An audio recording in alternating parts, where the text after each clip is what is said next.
There was a time when ocean liners were the absolute pinnacle of engineering luxury and national pride.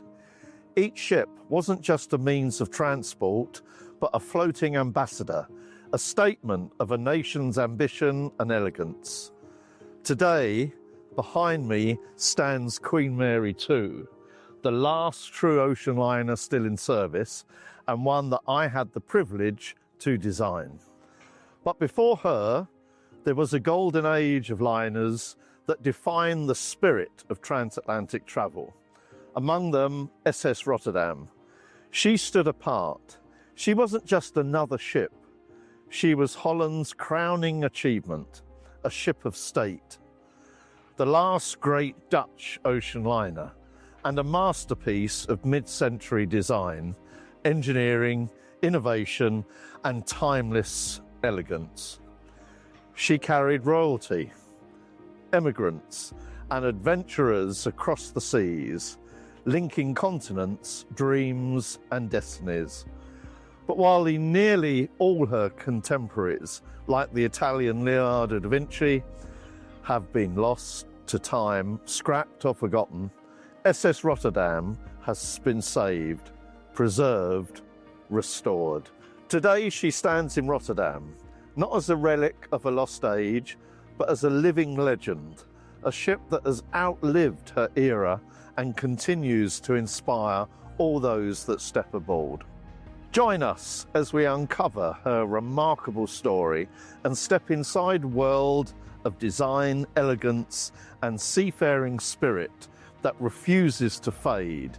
This is SS Rotterdam, the ship that refused to fade.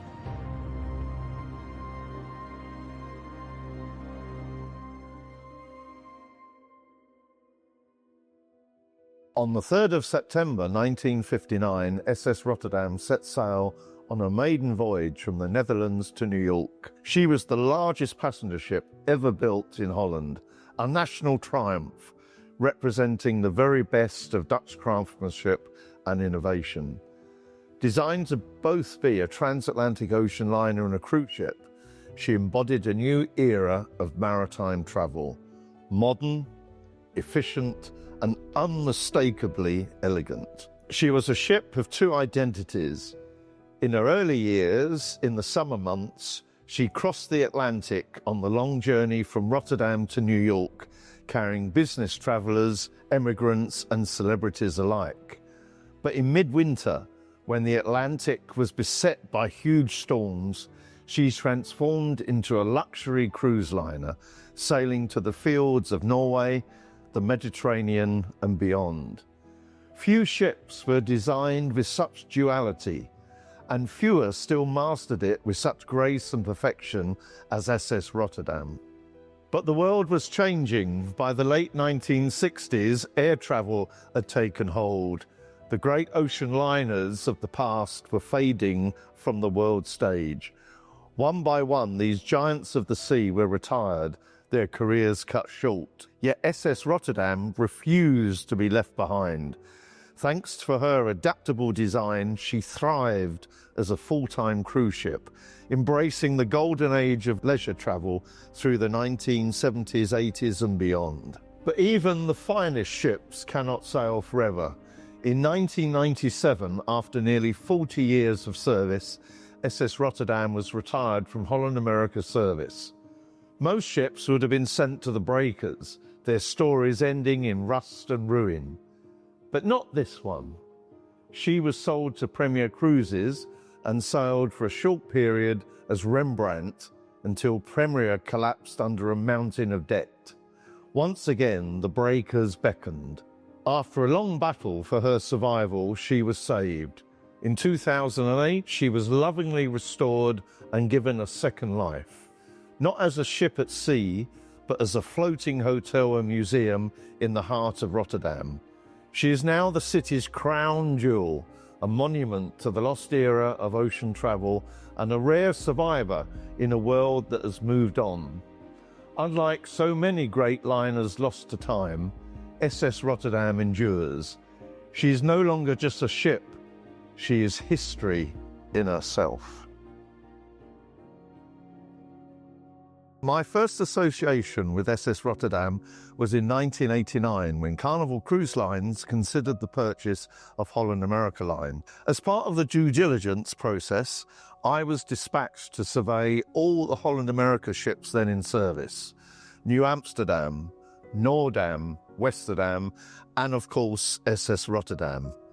Each ship had its own unique character and atmosphere, but it was the Rotterdam that stood out as being in a class of her own.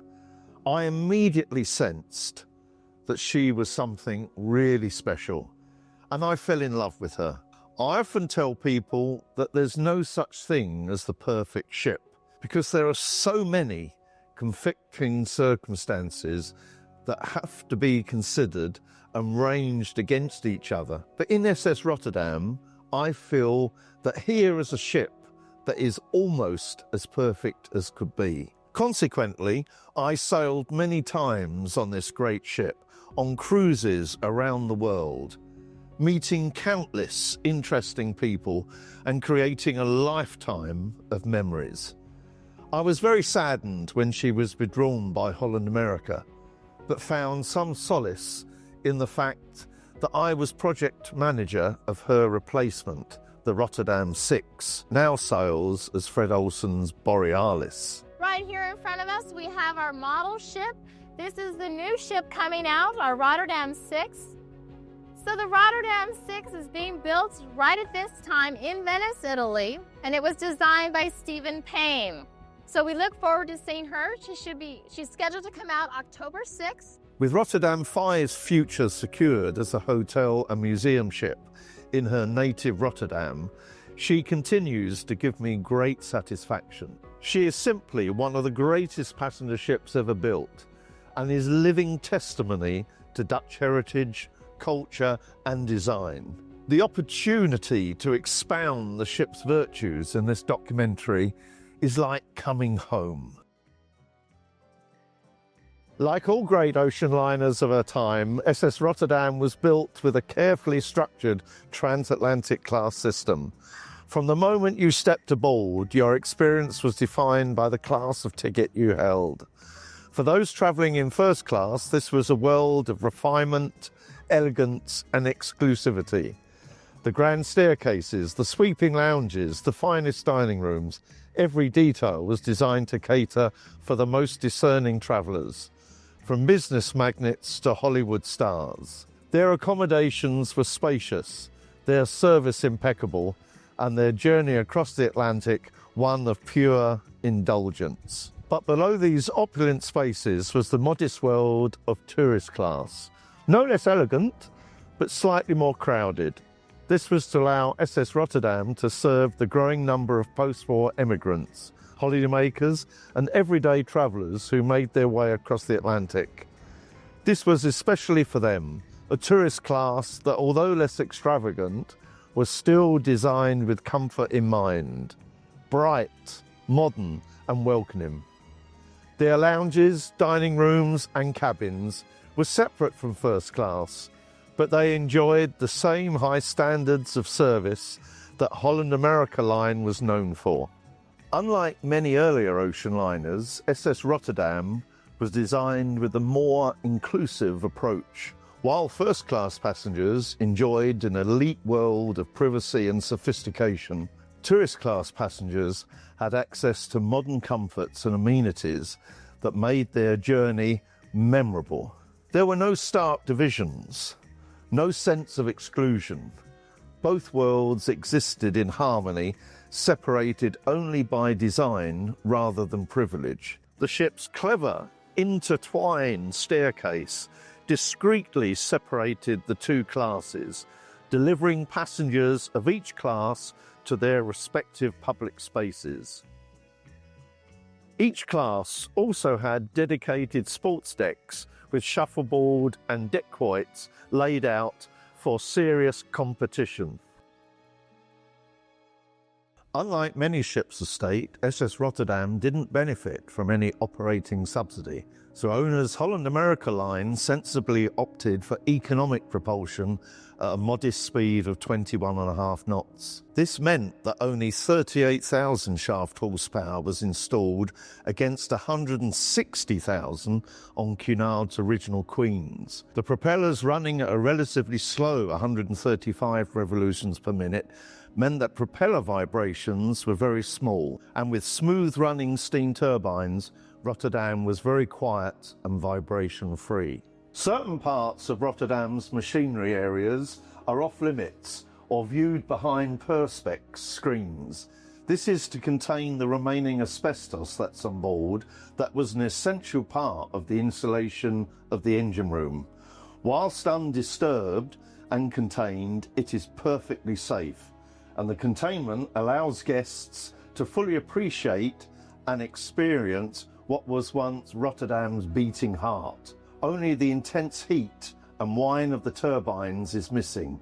This makes a visit to the ship a completely immersive experience and adds to Rotterdam's uniqueness and attraction. Nowhere else in Europe can you have the same experience. What features on board made her more durable and reliable compared to many other ocean liners of her time? The design of the engine room makes it very special. It has two engines, as you call it, driven by steam turbines, and totally capable of generating about 38,000 horsepower, which gives a speed of about 21-25 knots. And the design makes it possible that everything was running very smoothly. Because of the robust technique, everything keeps on working very well. Yeah. The only thing you have to do is keep an eye on the meters and listen to your engines, and that makes it very nice to operate this kind of engine rooms. And what about her boiler configuration on board? The SS Rotterdam is equipped with 4 pieces of boilers that generate the total steam we need for driving the steam turbines. There were always 3 boilers in service. That makes 1 boiler for spare, for maintenance, that kind of stuff. Yeah. And then from time to time they were switched over.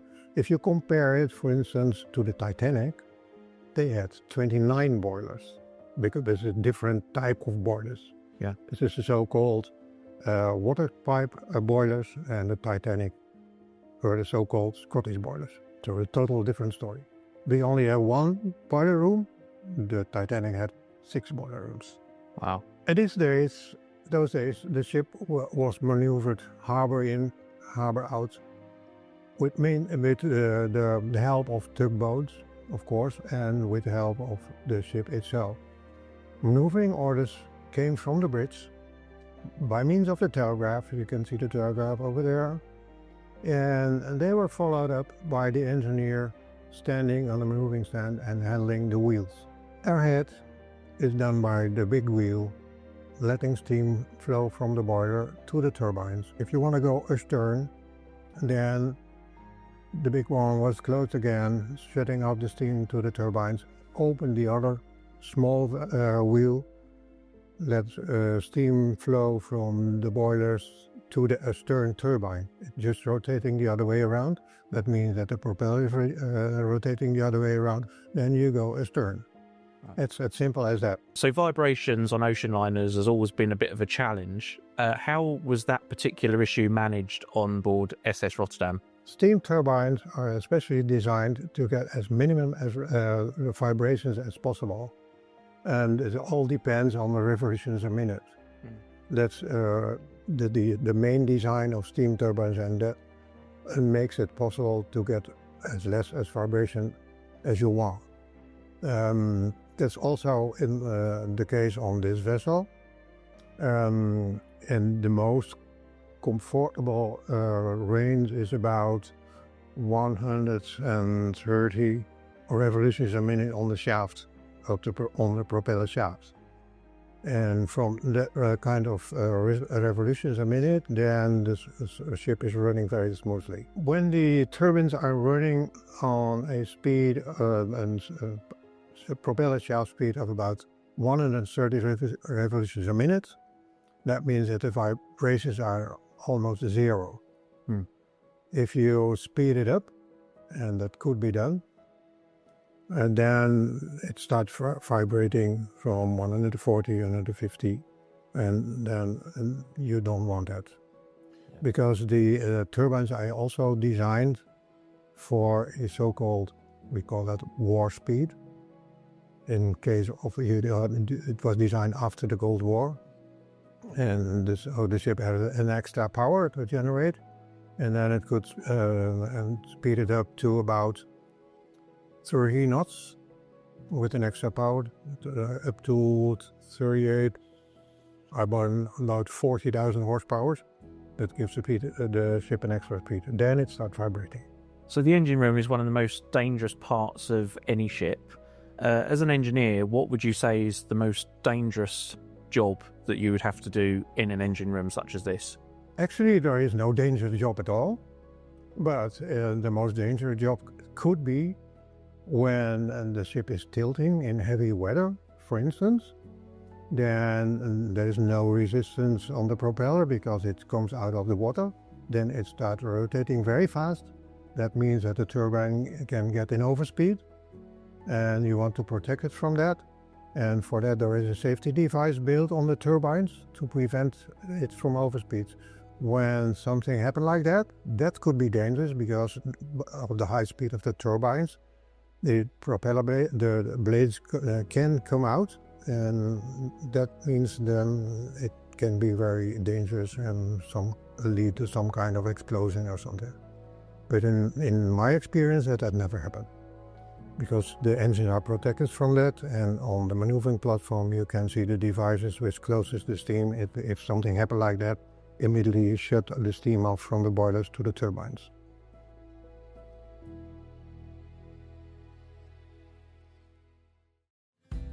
Get 50% off your first order when you subscribe to Sail Away magazine. Get the digital version for £3.95 and the printed edition for £6.95 every 2 months. Subscribe today at sailawaymagazine.com. For me, as someone who worked in the Merchant Navy as a deck officer, this is the most fascinating part of any ship. The bridge is where the magic happens, where every voyage begins and ends. And yet, stepping onto the bridge of SS Rotterdam feels like stepping into another time. So much of what you see here is no longer used in modern navigation. And I'll be honest, a lot of this equipment is beyond my comprehension because technology has advanced so much over the decades. Radars don't look like this anymore. Today's systems are digital, multifunctional, and integrated with an entire suite of electronic navigation tools, allowing navigators to track vessels in real time using ARPA and AIS. And paper charts? Sadly, they're a thing of the past. Ships today are ECDIS certified, meaning electronic chart displays have taken over. There's no more unrolling large sea charts, no more placing your fix every 30 or 60 minutes, depending on your company's SMS procedures. It's all digital now. And then you've got these big, beautiful engine telegraphs. Back in the day, this was how power was communicated to the engine room. Stop, slow ahead, full ahead. A physical, mechanical command. Nowadays, telegraphs are tiny, often just numbered settings rather than the dramatic levers we see here. It's all about efficiency, but I have to say, these just feel far more authoritative, and I much prefer the look of them. One of the most common questions we hear here on the bridge of this beautiful ship is the size of this steering gear. This steering wheel is smaller, for instance, than the steering wheel of your own car. But from here there goes electrical signals through starboard and through port side. We worked in shifts, as well the engine room officers as well as the deck officers here on the bridge. Here's something else you rarely see anymore: exterior bridge wings. Now, not many captains and officers are a fan of these, and I can't say I blame them. When the weather is rubbish, it's the early hours of the morning and you've still got sleep in your eyes, it's much nicer to dock a ship from the inside rather than standing out there in the elements. But for me, there's something undeniably special about this. The feel of the wind, the direct line of sight, It's raw seamanship at its best. Modern ships may be more advanced, more efficient, but they don't have this. They don't have the soul that this bridge has.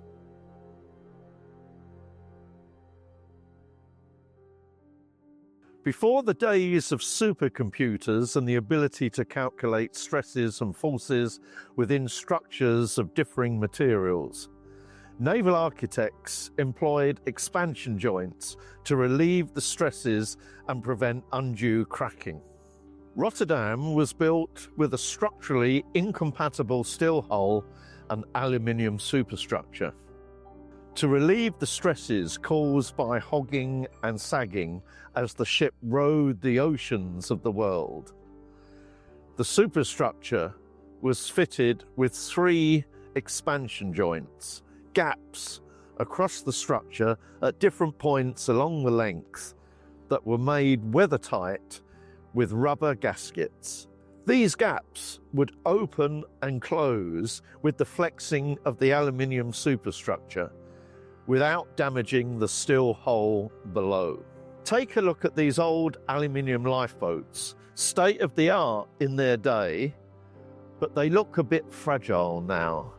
They're part of the ship's history, but I'd hate to be in one if anything went wrong today. It really shows how maritime safety standards have progressed since 1959. These were mostly hand-powered by Fleming gear, where passengers would pull levers to turn the boat's propeller. When the ship went cruising, some lifeboats were substituted for tender lifeboats, enabling passengers to be transferred ashore with ease when the ship was at anchor. The forward section of Rotterdam's upper promenade deck, the wraparound promenade originally designated to first class, was designed with protective glazed screens forward to protect promenaders from the vagaries of the elements, whilst contributing to Rotterdam's forward superstructure's imposing aspect. I was so impressed with this arrangement that I incorporated it into the design of Queen Mary II's epic promenade deck. One of the finest rooms preserved on board Rotterdam is the famed Ritz-Carlton, now known as the Grand Ballroom. There are so many unique features in this room. The most striking is the mural depicting scenes from the Aegean. It's painted on a teak background that stretches 2 decks high across the forward width of the room, curving around and embracing a stage and dance floor to starboard, and an epic curved staircase to port. The staircase incorporates a balustrade of woven fishing nets and fish swimming in the sea, each fish being bespoke and unique. It's the same with all the occasional tables within the room, garnered with mosaics. Each table a one-off. How often do you see that on ships today?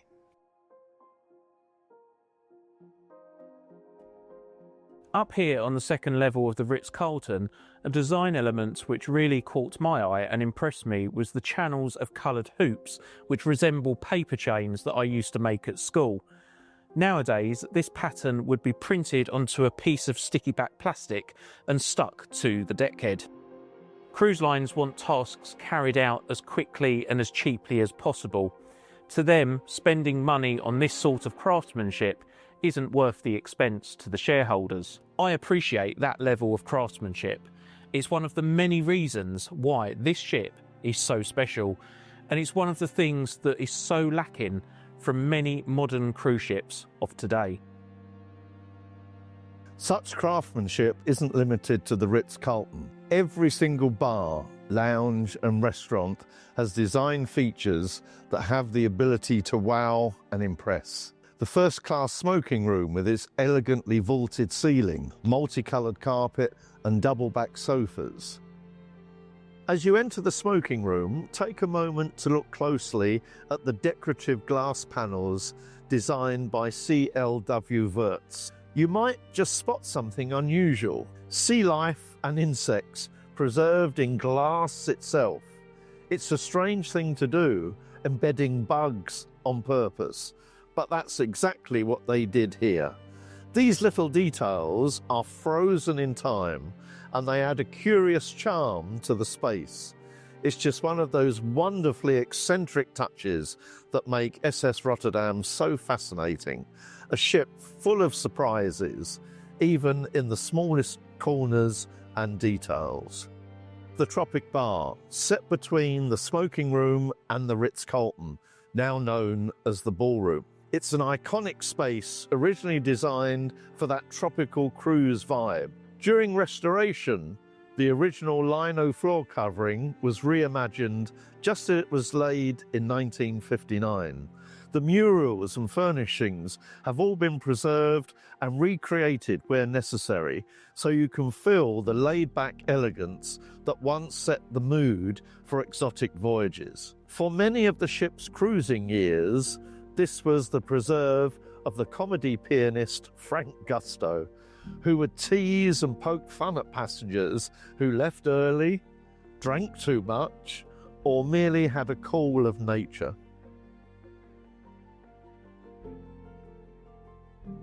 The tourist class Queen's Room with lozenge-shaped windows and wood mural bulkhead. And then there's the two main dining rooms, Odyssey for first class, Fontaine for tourist. Both two-deck-high confections, gleaming tiles and ceramic mosaics. Legendary in their time for gastronomic venues of epic proportions and many celebration meals and guest experiences. I can't help but feel wowed by the practicality of these lounges too. Every detail on board was designed with thought. Take this for example. Every bar, including this one here in the Ambassador Lounge, is lined with padding. Why?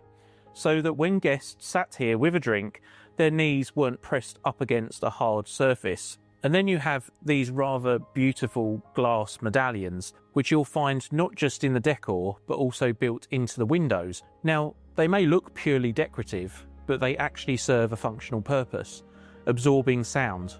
Back in the day, this lounge was home to live music and evening entertainment, and thanks to these cleverly designed panels, the noise wouldn't carry through the ship, disturbing guests who wanted to rest. It begs the question, why don't you see craftsmanship like this on ships anymore? Well, in a word, money. Cruise lines today are obsessed with keeping costs down and maximising profit, even if it means sacrificing quality, practicality and charm. And without sounding old before my time, they just don't make ships like this anymore. Welcome to the Rotterdam's theatre. When the ship was built, this was the largest theatre at sea. The upper level was the preserve of first class, and the lower level was where the tourist class passengers met. But when the ship became a full-time cruise ship, the theatre, both levels, was open to everyone. And here they used to have shows. It was also used as a cinema and also a lecture hall. Rotterdam's aft open air pool was in great demand on our warm weather cruises, and the pool and the surrounding Lido area were protected by side screens. And this area was popular for ice carving demonstrations and crossing the line when the antics of King Neptune came on board and the ship crossed the equator.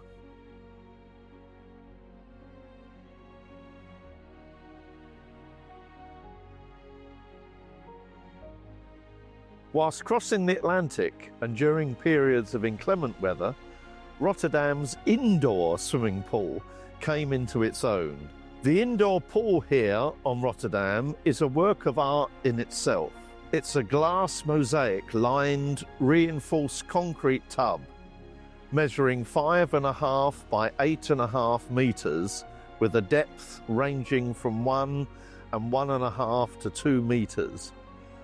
Along the edge, an elegant overflow rim doubles as a handrail, practical and stylish, just like so much of this ship. The mosaics are sand-coloured and feature a beautiful school of fish in multicoloured Mallorca crafted by the porcelain files Delft. Originally, the walls were well adorned with aluminium superstructures by designer Wim van der Voorde, created by Jan Root de Verft. Though these original pieces were lost over the years, they've now been faithfully restored in wood by craftsman Jan Faulner, bringing the spirit of the place back to life.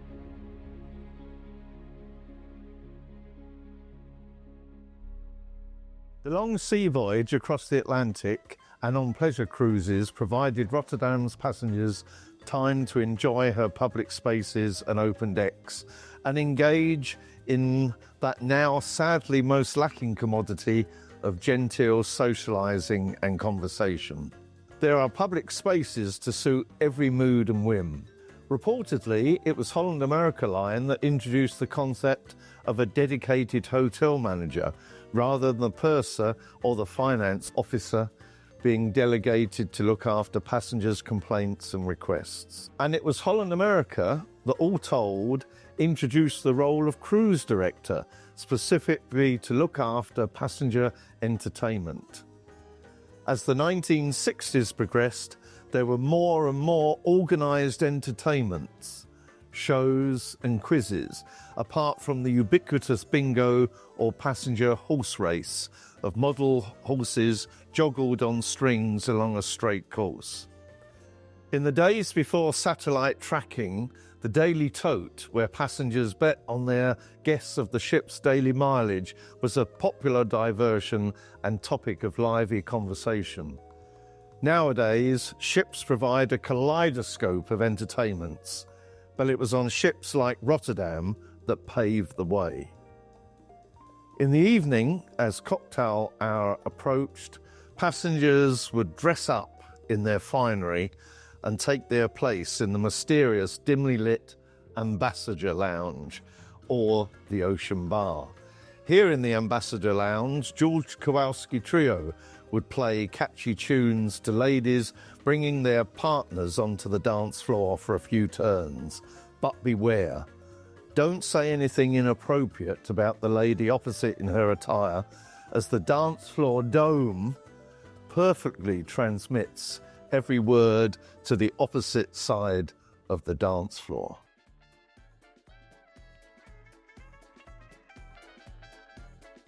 Rotterdam's elegant public spaces and larger cabins were often the venues for epic parties. As the old year 1990 progressed to New Year 1991, there was a grand party in the Ritz-Carlton ballroom. As midnight approached, it seemed that every passenger had crowded into the room. The party was in full swing as Captain Dyke took to the stage and commenced the New Year countdown. 3, 2, 1, Happy New Year, as dozens of balloons were released from a net attached to the colourful ceiling. Drinks flowed, toast to the New Year made, and dancing with conga. It was an unforgettable night on a great ship. Afternoon tea in the Ritz-Carlton each afternoon at sea was always a special event. Holland America pulled out all the stops with a huge selection of sweet and savoury nibbles, sandwiches and scones with jam and clotted cream. It was so elegant, so refined, echoing the proper afternoon teas served at hotels of distinction ashore. On the Christmas 1990 cruise from Fort Lauderdale, sailing through the Panama Canal to San Diego, my father, who was a British tea taster and blender of some distinction, added to the occasion by performing a tea tasting demonstration, showing guests how he weighed out and prepared the tea for tasting, the process of steeping the leaves and then slurping it up to get maximum flavour onto his palate, and then unceremoniously spitting the spent tea out. Guests found it all fascinating, and Holland America were keen to book him again, but he never did repeat the experience. What can guests experience in terms of dining, bars and hospitality aboard SS Rotterdam today? Now we're filming here in our former club room, which is a casual fine dining where you can have your 4 or 5 course dinner. We have a Lido grill where also there is a breakfast, lunch or dinner. Here at the club room you can also have your high tea, your afternoon tea. We have 2 bars. The big captain's lounge with has the style of the 50s.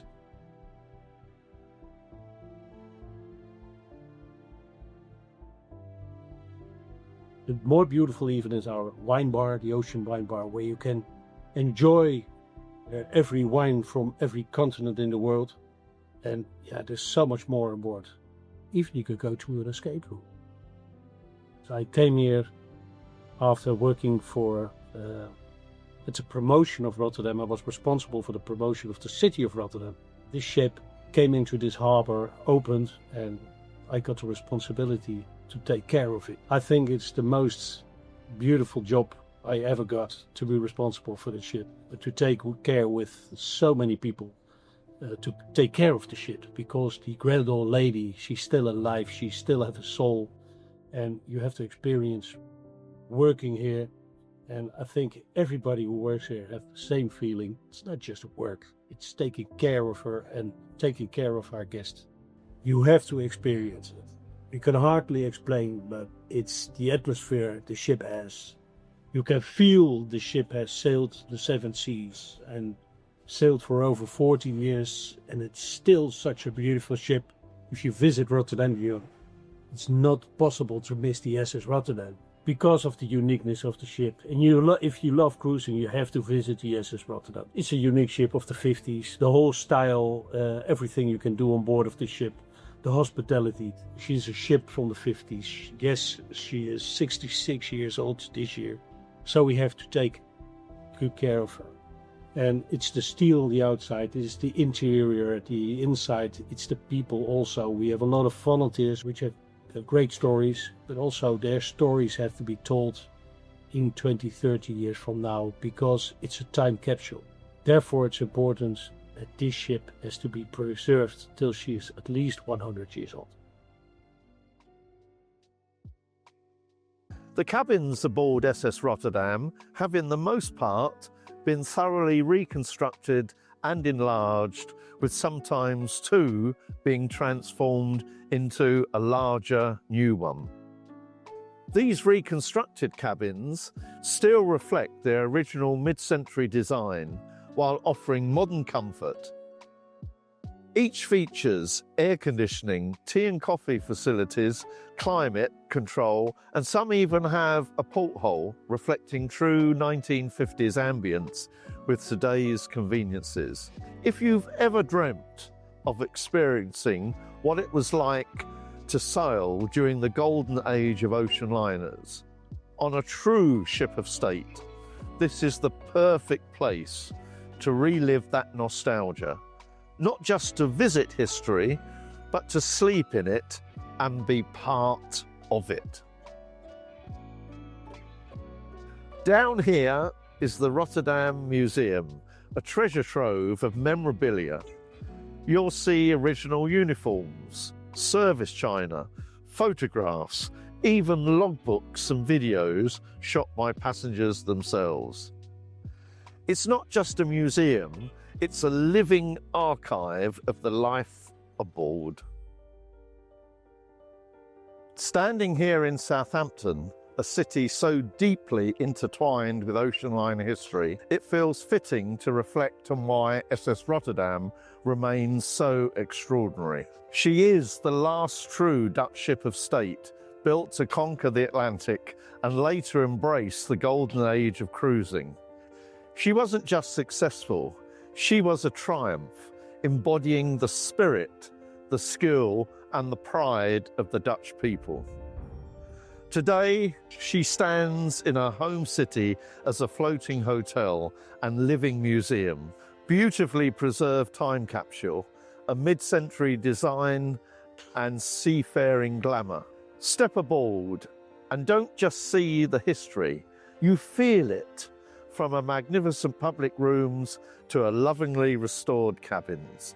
If you've ever dreamt of experiencing the era when crossing the ocean was an event or an adventure, SS Rotterdam offers you that rare opportunity. And for those who once served or sailed aboard her, she stands ready to welcome you back like an old friend. As the designer of the Queen Mary 2, the only ocean liner still in service today, I know how precious these ships are. SS Rotterdam is more than still and luxurious interiors. She's a story, a soul, a testament to a time when ships were fully and truly works of art and a destination in her own right. So come aboard, let her cast a spell and share her magic with you. Let her create new memories, because some ships refuse to fade, and the Grand Dame is one of them.